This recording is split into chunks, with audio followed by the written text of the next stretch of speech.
Hindi ganyan mag-pacifier. O, sige, kahit anuin mo yan. Gawin na. O. Di pa siya masyadong mahal maghawak, guys. O, yan. Subo mo parehas. Sige, malinis naman yan. O, yung pacifier niya, guys, nabili namin yan sa TikTok.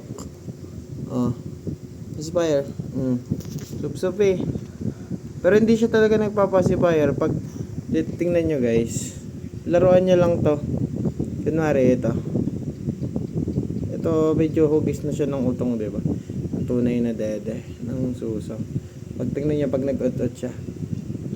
Oh, diba? Ayaw! Laruan niya nga lang yan. Kukunin niya.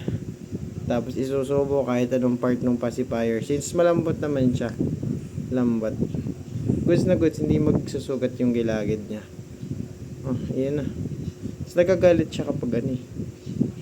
Malinis din ang kamay ko, don't worry guys. Kaya siya ano, balita. Ayan guys, oh, di ba?